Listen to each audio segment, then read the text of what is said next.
Hey guys, welcome back to Magic TV. My name's Craig. It's 9 o'clock. It's time for another interview. You see, this is the lead up to Blackpool. It's the most exciting time of the year for a magician. And I have been interviewing the movers, shakers. I've been interviewing the dealers, the producers, the creators, the inventors, the people that we always want to spend our money on, right? I'm speaking to the people that are going to be there in that dealer hall, finding out what you need to spend your money on before you even get there.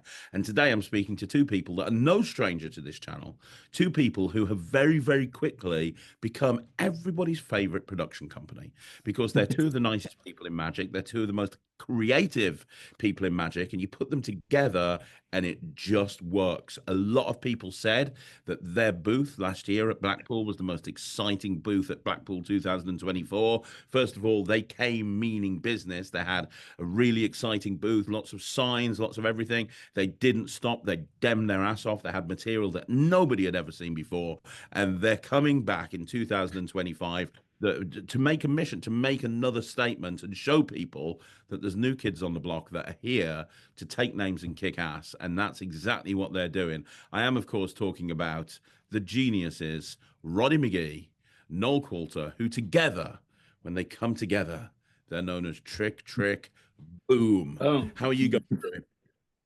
Well, all right. I'll be honest. I thought you couldn't get better than last time, but you know what? If anything, no one cares if that's a promo like Craig. That's amazing. I'll be honest.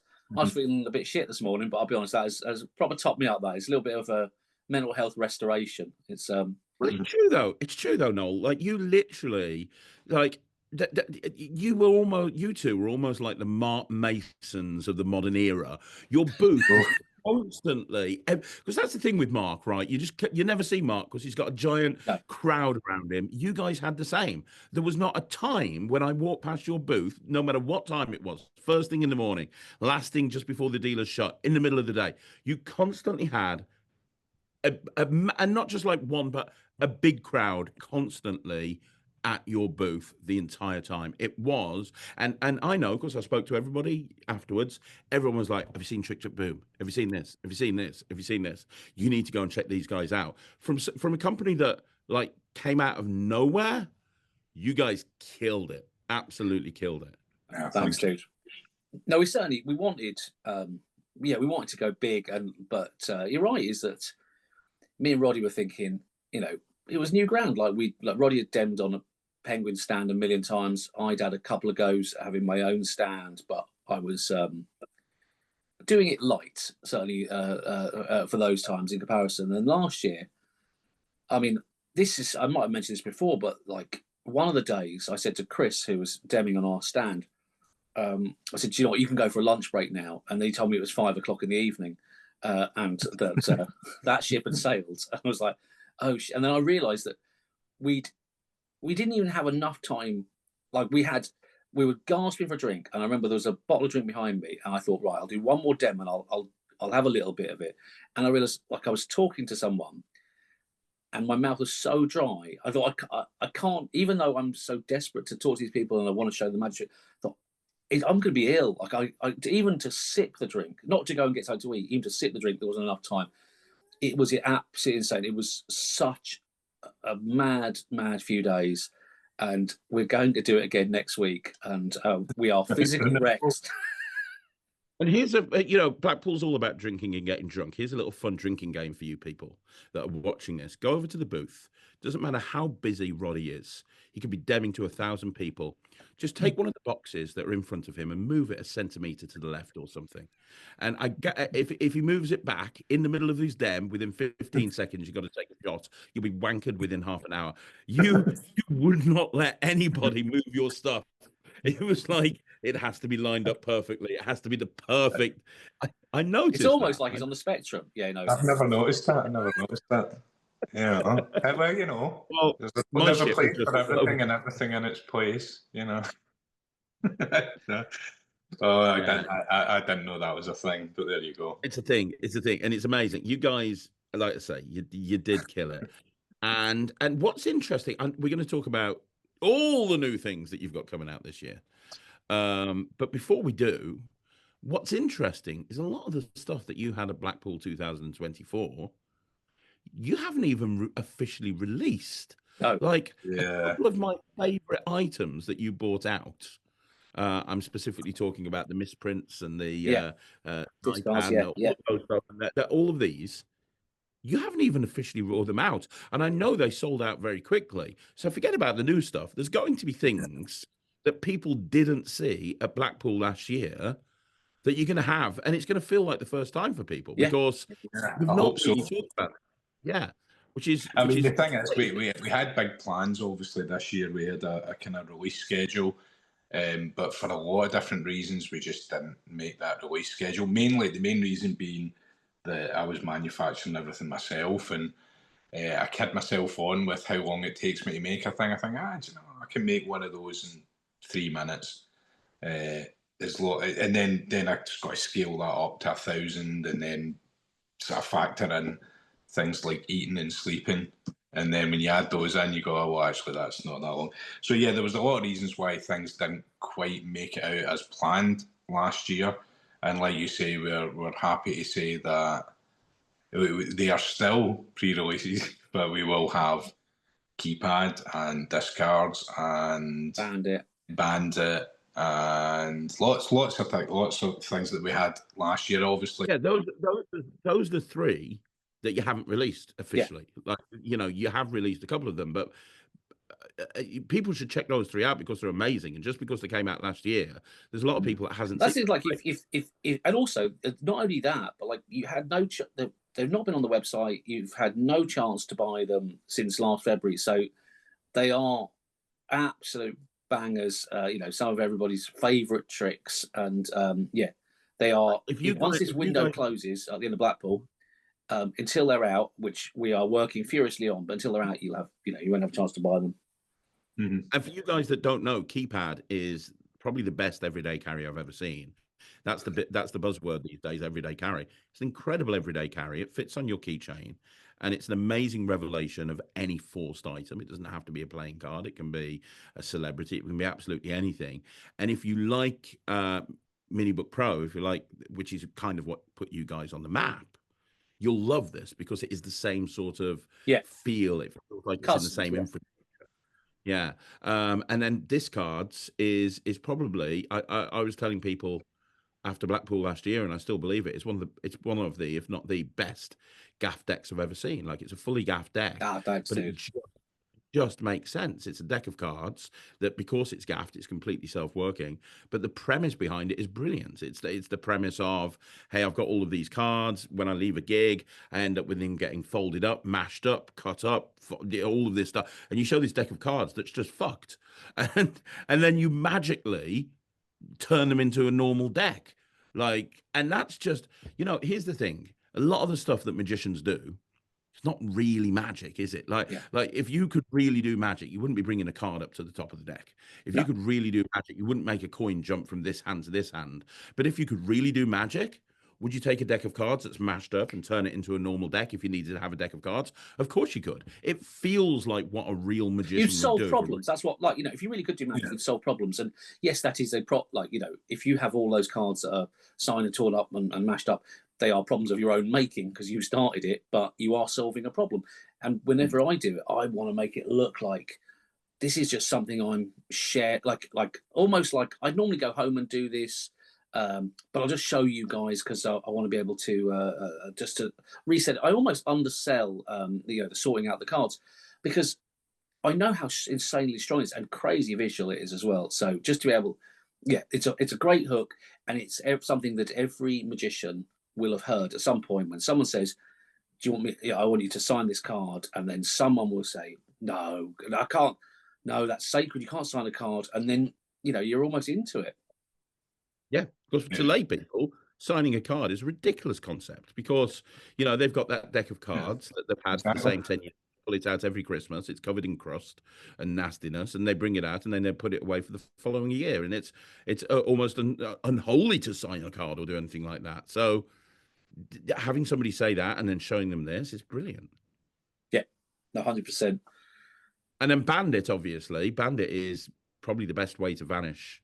Well, I mean, I remember you showing it me at the session, and I was just like, this is so Yeah, good. that we shifted absolutely tons of Bandit, and I love doing it. And it's one of those things that so many pros. We had it at Magic Live as well, and just personally, like that moment where they go, "Oh, look, it's so and so off the DVDs." Like every single person that was coming up, oh, I've got his book, he's amazing, and they were all being marched up by other different celebrity magicians saying, "You've got to see this, you've got to see this."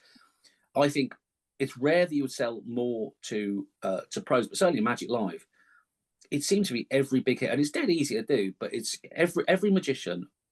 We've all got a million places for things to be: wallets and boxes and paper clips and under watches. We've all got a million places for things to be.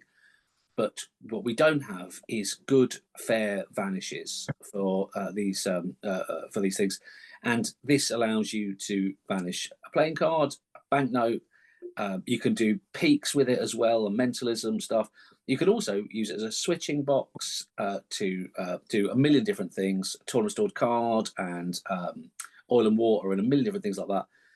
And that will, when we've got a lot of those things are talked about on the instructions. When the thing gets its full release, we'll be having a million different routines from different people. But for now, like if you like the idea of making your card to impossible location, that the vanish is as clean and amazing as the reveal, because normally a vanish of a folded object is what I call an apology vanish, which is, for example, I'm going to do a false transfer, and you say, look, it's vanished, and they're looking at you blankly going, all right, yeah, and you go, never mind that, listen, inside my wallet, inside my is an envelope, and inside that envelope is a folded up card.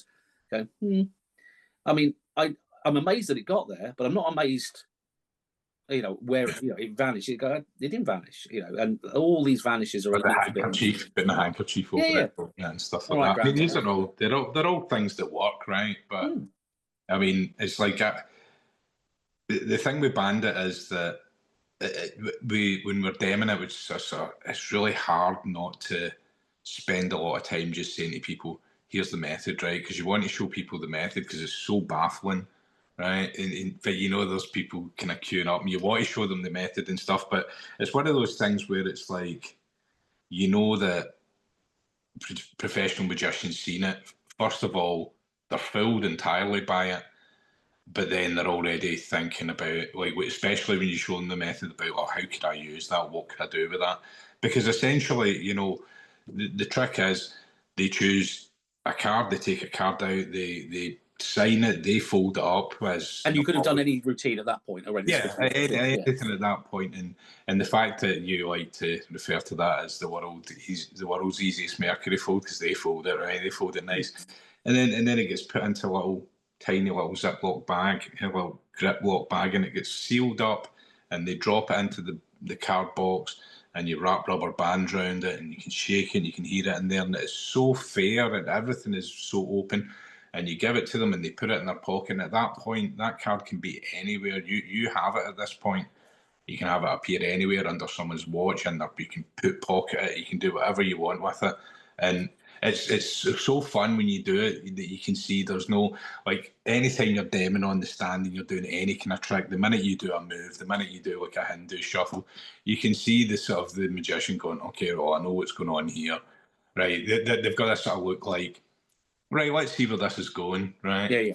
But with Bandit, you can still see they're waiting for the move, aren't they? They're waiting for the trick to happen, right? They're like, well, I don't know what's going to happen here. It's gone by, right? It's happened, it's done. And it's just so satisfying to be able to do that. And also, it's an ungimmicked box. That's the other. Yeah, that's what I was going to say. The fact that they can just take that box out now, and everything is got in it. The bag is in there. It's empty now, still sealed, completely empty.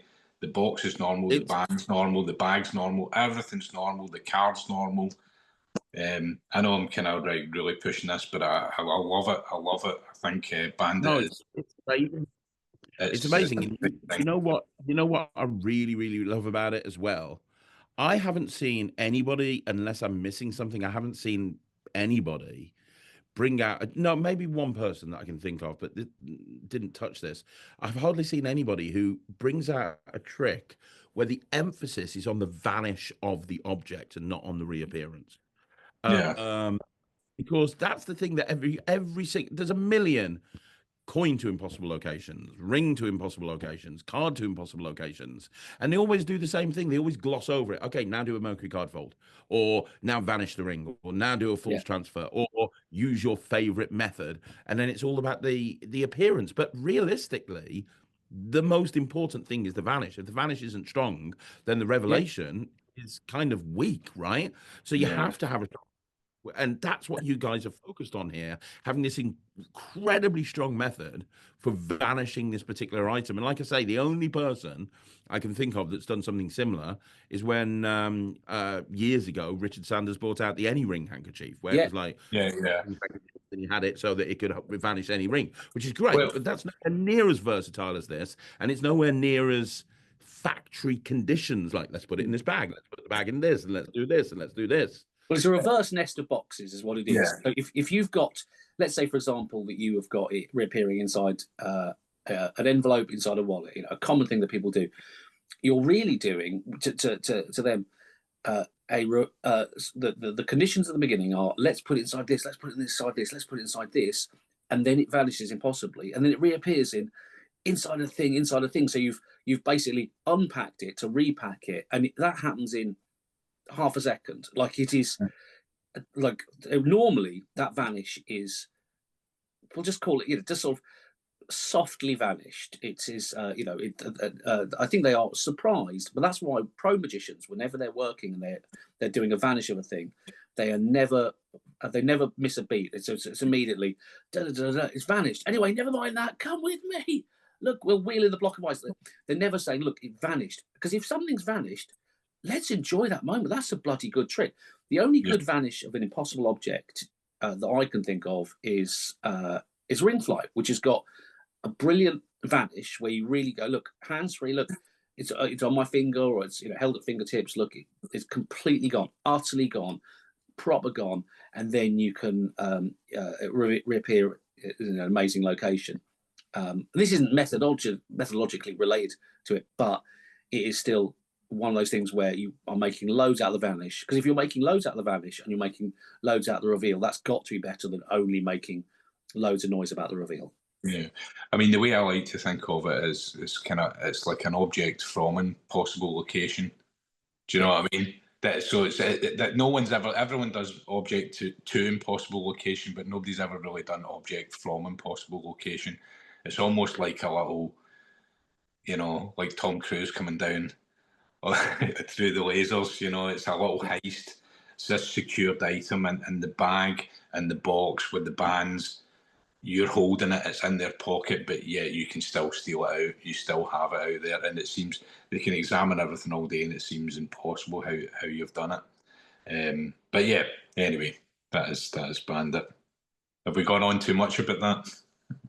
Not at all, because there's going to be, like I say, there's going to be a lot of people that have never seen that before, and there's a lot of people never seen the three that we've just discussed, and all three of them are brilliant. And I want to point that across. Before we start talking about the new stuff, I want to talk about that because I think that at Blackpool sometimes people go, I'm looking for the latest and greatest thing. Oh yeah. But this hasn't been seen. Yeah, hasn't been seen outside of Blackpool last year. If you miss this, and let's be honest, the dealer halls are so big now, it's very easy to miss something, especially as you guys sold out on like day one of a lot of these items. It's very worth going over and saying, hey, Craig says this is the best gaff deck of all time. Can you show me discards, for example? And the other thing that fits within that as well, by the way, is Flux. Because Flux has come out. You did put that on your site. It came out late last year, and I did a review on it, obviously. But it's not like it's gone into Murphy's. It's not like every dealer has got it. The only place you would have got it is from your own website, and it wasn't available at Blackpool last year. This is the first time people are going to see this at Blackpool. There's going to be a lot of people that have never seen Flux before. I gave it an incredible review. I've been doing it so much. It is the most visual, ridiculously powerful thing, and so much better than Flux One. The advancements that you've made on it. That's another thing that you've got that people won't have seen before, right? Yeah. No, if you haven't seen it, and even if you have seen it on video, please come to the stand and watch that moment live with your own eyes. And I'd argue, show me a better visual moment in close-up magic. And there are lots of great changes and magical moments that happen in close-up magic, and often they are methodologically related. So something is moving fast, we'll just say, right? In some of the prettiest moments in card magic, something is moving at light speed. This is different. Something is moving incredibly slowly to produce a magical slow reveal. Normally those things are, you're looking at this card and something magical happens, and now the back's changed or the card is a different value. This, because Roddy's a genius, is different. You are looking at a slow change. Something is happening over 3 or 4 seconds rather than a third of a second, which is, that has to be more magical. If let's say, for example, I don't know, if you could levitate, right, it'd be a lot better if you could do it, slowly and see someone grow, going up, rather than if someone could just jump like that for a split second. Right. Slow has got to be better. Yeah, I agree. I agree 100%. Well, I mean, sort of visually, definitely the influence for Flux was like the WoW wallet, definitely, for the sort of the visual of it, that kind of like when you do WoW. I mean, obviously you can do WoW where it's just like that, click and it just instantly changes, which looks fantastic as well. But that slow visual change of one card to another with the WoW wallet is what really that was the sort of thing I was trying to explore with Flux, I think, first time round, when it first came out. So yeah, it's meant to be slow. It's meant to be kind of like gradual and that kind of thing. So yeah, we've got that, and we've got obviously Little Holes has been out. We're going to have that as well. But Little Holes also, I mean, was out of Blackpool, but it's Penguin had some, but like that's they've long since sold out. So that's there. So another chance to pick up. No, and again, if you haven't seen Little Holes up close, it is a you have to however good it looks on video, it looks better live. Yeah, and we also have Little Door as well. OG. Roddy's Little Door, I think, is. And the thing is, Little Door has been around for a long time. It's kind of what puts on that. 12 years now, I think. Of course, it's 12 years old. A lot of people haven't seen it. And anybody that's come into the Magic in the last few years. In fact, I had, it's funny, I had Jackie Yu, I don't know if you've seen Jackie Yu's performance of it. Yeah. Where he's filming it from underneath a glass table as kind of this is how magicians cheat type thing. I had, and I'm no word of a lie, when Jackie first put that on Instagram, I must have had about 15, 20 people message me going, do you know how he did this trick? Where can I get it from? I'm like, yeah, it's Little Door. What's Little Door? What's Little Door? Are you kidding? Like, it's amazing. It's brilliant. Oh, thank you. When you get new people coming in every week, new people coming into Magic every day, and we forget that. You're right. We forget that everyone. You're always like, what's new? And like last year, or maybe the year before, I had a friend of a friend kind of getting into Magic. He'd seen me perform it a lot, and he was really into it. And he got into it. He was like, I want to get into it. Where can I buy things? Where can I get things? And I was recommending. I didn't want to go down the route that I did. Kind of like, I mean, I used to go obviously into Roy Walton's shop and I bought the Royal Road, and I bought Erdenese, and I bought all the things that he'd say, do this, read this, or that. Times have changed, right? Now, a lot of people would argue that's still the route to go down, and that is a good route to go down and get the grounding in it. But times have changed, and it's not the way people learn Magic now. People are learning it from YouTube and Instagram, and definitely, if I had got into Magic now, I would be going down that route, because I'm not good at learning from books. I don't think I'm a visual learner. So anyway, I was trying to steer them down that route, but in the sense I was saying, well, buy these, Michael. If you want to enjoy card magic, I love card magic, right? I love the card tricks.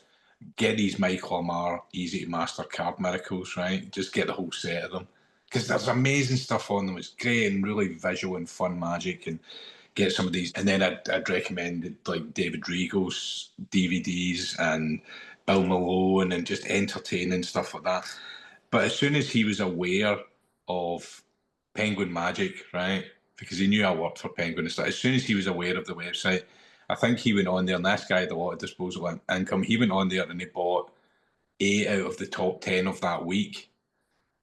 And just because he was like, and then he's saying to me, right, I got all these. A few weeks later, what's new? What else? What can I get that's new? And I was like, mate, there's like decades and hundreds of years of stuff that is old, that is brilliant. You know, that's amazing stuff that came out like 2 years, 3 years, 10, 50 years ago. You know what I mean? But he's all, and even now he's all about what's the new thing, what's the new thing. I said, you haven't even seen 1% of what the old stuff is, and what the guys out there who are performing Magic are performing, you know. So yeah, Little Door, it's like I would find when I worked in the Penguin stand, we would have it sometimes.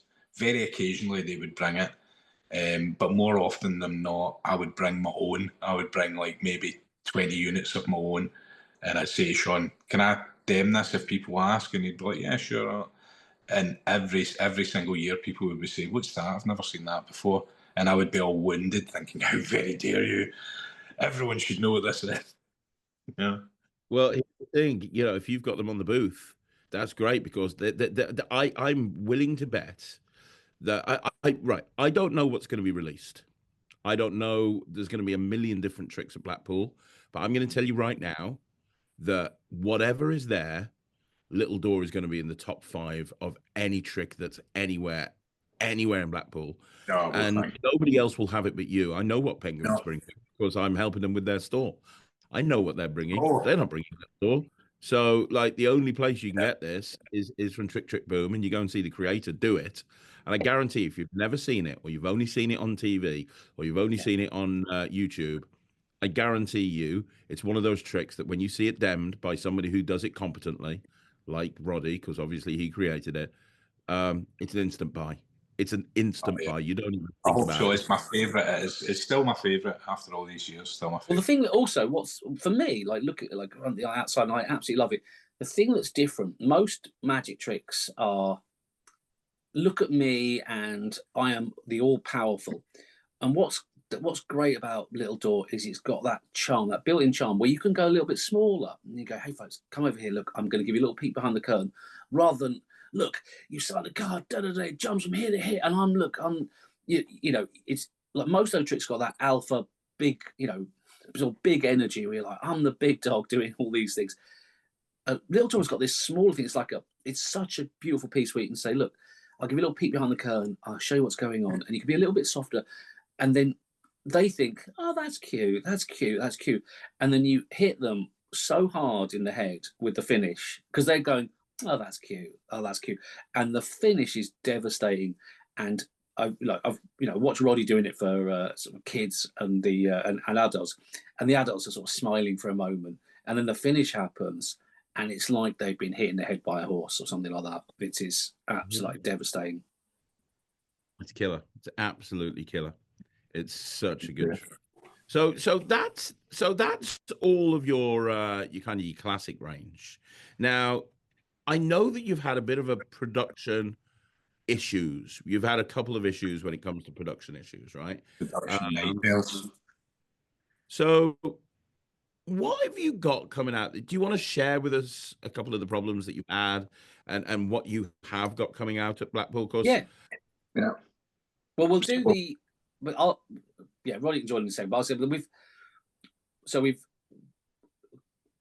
we had a run made of one of our new releases, and they're really hard to make, and there was some issues in production, and short answer is it's being remade, and but there is a slim chance we will have some units at Blackpool of this trick.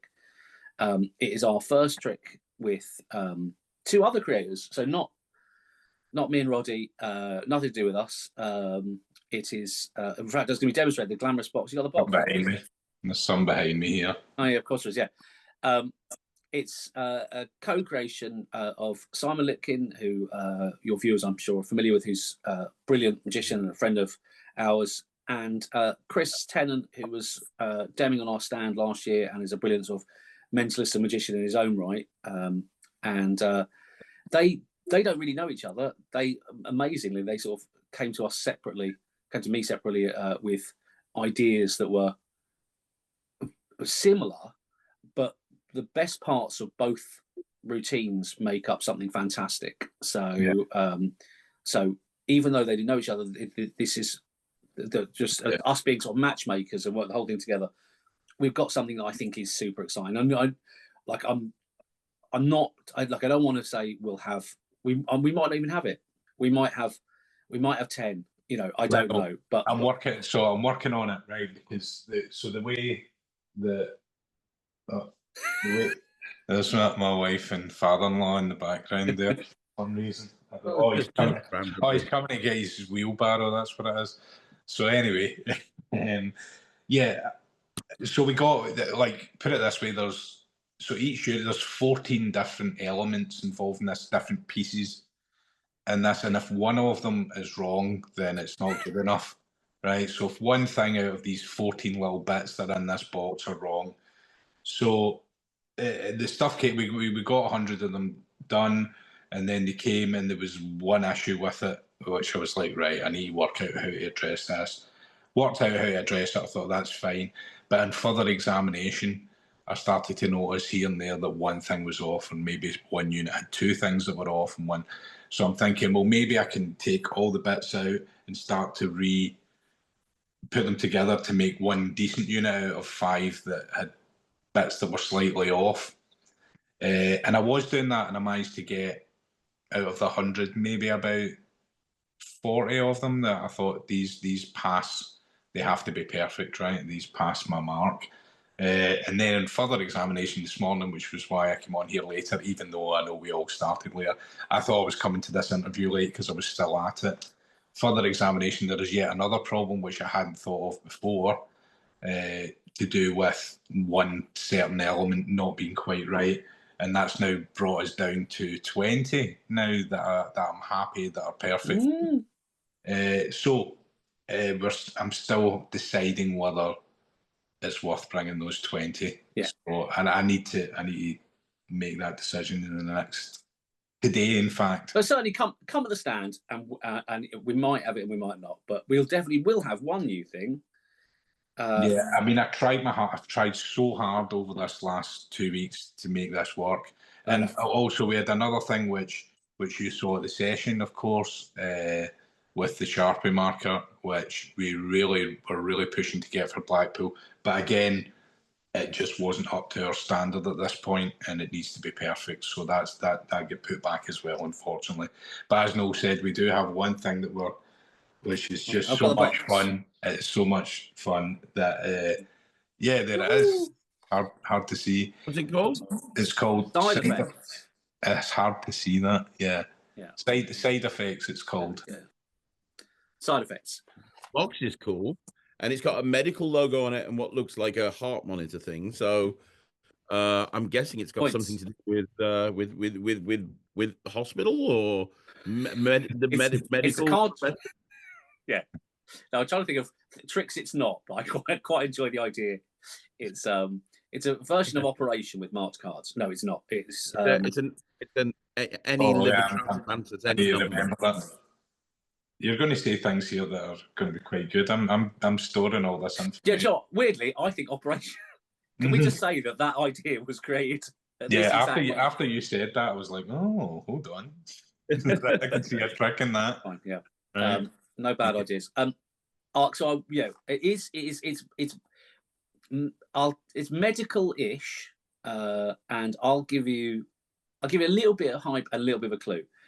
It is related to mini book in structure, crossed with possibly the greatest card trick of all time. I'm not saying this is. That's for you guys to decide. But there is one card trick when I think of one of the the greatest card tricks of all time, and this is related to that. Oh, I don't even know what you're talking about. Yeah, that happens a lot. So there's a cracking gag at the beginning. There's some magical moments that happen along the way, and then a big strong finish. Yeah. So and also just to say, as a card trick, to get basic down to the basics here. So like Noel said, it's a card trick around the sort of potential side effects of seeing a card trick, right? and it has a lot of kind of funny moments. It's got it's got a couple of really good kickers, you know, two sort of a double punch kicker at the end. Are like, oh, that's amazing. No, wait a second, that's even better.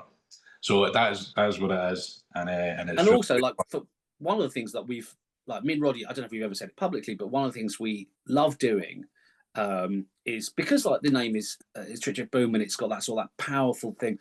We always want to over deliver massively. So with discards, to mention discards again, and it's true of a lot of our tricks. In reality, it's 2 tricks in one. Mini book is sort of 2 tricks in one. Production of the laptop is one thing. Of course, it's a feature of it, but not many magic creators or magic companies are daft enough to think I will give them 2 tricks at the price of one. This is 2 tricks at the price of one. So the first part of this, you can absolutely do in isolation on its own, cracking gag, very strong magical moment, and something you could literally do with any routine you're already doing as a funny gag to open and a cracking kicker at the end. We could all do with a good gag at the beginning and an amazing finish at the end. What we've got with side effects is a brilliant trick that is fooling and funny and has got this great finish. Something they end up with a signed card. They are delighted and surprised at how it happened. Yeah, that sounds great, and I'm still none the wiser. In fact, I'm probably have less of a clue now than I did going into this.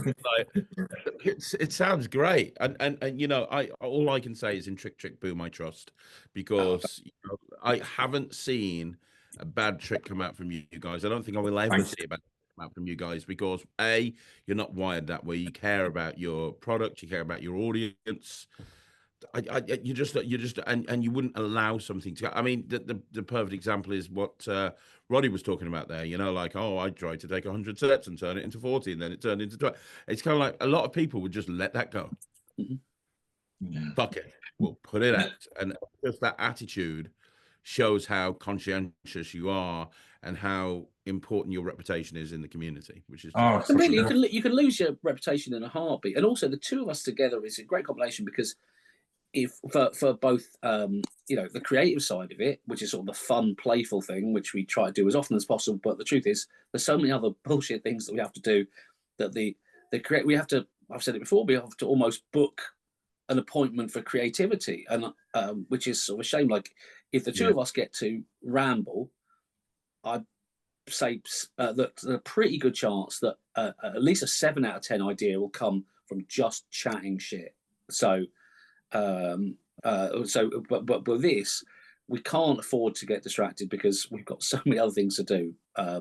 We normally, if the two of us can be together, I can one of us will go, that idea, there's an issue with one aspect of a trick, and we'll keep each other on the straight and narrow, steering each other, going, okay, that doesn't quite work in this way, but then the other person then has to go and solve the problem. If you say it doesn't work, what have you got? And that's what we do back and forth until it's hopefully perfect.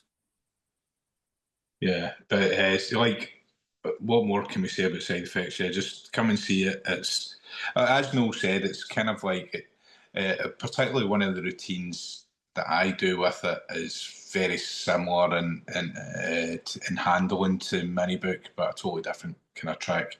But they do end up with a cool sign card at the end as well. And also, I suppose there's elements of discards with it. Because the thing with discards is, as Noel said, you've got 2 separate tracks. You've got the deck that changes front and back, and you have the torn box, which restores and can be handed out and stuff like that.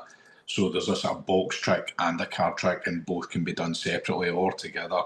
And that's kind of similar with side effects. There's something happens with the box, something happens with the deck. There's lots to see, and it's good fun, and it gives you the opportunity to, it can be as long, the routine itself can be as long and short as you like. You can add different phases to it. It's good fun. Good fun. That's amazing. Absolutely amazing. That's incredible. I think I'm going to have to come and see you guys on Thursday, just watch it, because I've no fucking clue what it is. But I mean, you just saying it's like Mini Bug Pro, but you know, and it's this and it's this and it's one of the greatest card tricks of all time. I'm sitting here thinking, what would I say is the greatest card trick of all time? Me too. I'm still wondering about that. Yeah, and I'm like going through certain things. I'm like, can't be that, can't be that, can't be that, can't be that. So I'm very excited about that. I'm very, very excited. That's going to be amazing. Brilliant. So potentially we might have binary. Definitely we're going to have that. You're going to have all your viewer. I mean, we haven't even talked about Minibook Pro. You're going to have Minibook Pro there, obviously. Yeah, we'll have Minibook Pro. We'll have the leather Best trick cases. of all We'll have time. refill decks. Also, the refill decks. If you love Minibook Pro, and we know a lot of you guys absolutely adore it, you cannot get the refill decks anywhere else in the world. We are the only place that has them. So if you want them, stock up. So yeah, we'll have them. I don't know how many scored decks we'll have, because that is a level of tedium and irritation that is certainly to do. You know, to do one deck is fine. Doing 50 decks is a furiously dull day. But we will have as many. That is why the McGhie sweatshop was set up, correct? Yeah, that is true. Although, you know what, he's been released from his contract of producing those, as I've outsourced that to my girlfriend, who is a beautiful and wonderful person, and is scoring. When we're not 3D printing, she's scoring cards. Is a ferocious. The sweatshop has basically got a small little outlet in Leatherhead, but mainly most sweatshop work is done in Glasgow, but it's more some is outsourced. Yeah, exactly. You sit around all day doing magical arts and craft. There you go. God, you should see the state of my living room just now. It's like, oh God, I need to sort that today, or else I'm getting into severe trouble. I've got like so many boxes all piled up. But honestly, my plan is to have all the Blackpool prep done by the end of this week, by Friday. I want it all to be done, and then I can just relax. He's on Easy Street. Yeah, it's not. That's not good. That's my aim. I'm not going to. Which reminds me, I better go to the post office and post. I've got stuff to post to you. Oh yeah, God, yeah, that's right. You need to send that. Yeah, that'll only be a little bag though, right? Yeah, it's fine. Oh, cool. Okay. This sounds like a text I should be sending you rather than part of an interview. This is just brilliant. I love that people get an insight every time I get you guys on video. They get an insight into what your working relationships like. I think we should one day just make a documentary and just follow you around with a camera for a couple of days. I imagine you just get stuck in the glue that's surrounding Roddy. There's like a moat of glue. I know. It'd be terribly, terribly boring. So yeah, no, you don't want to do that. Anyway. Well, your booth is always the destination point of Blackpool, and it will be again this year. I'm not going to wish you luck because I know you're going to smash it. Anybody that's watching this, go over to the Trick Trick Boom website. You can't miss it because it's going to have a massive crowd around it. Look for the yellow.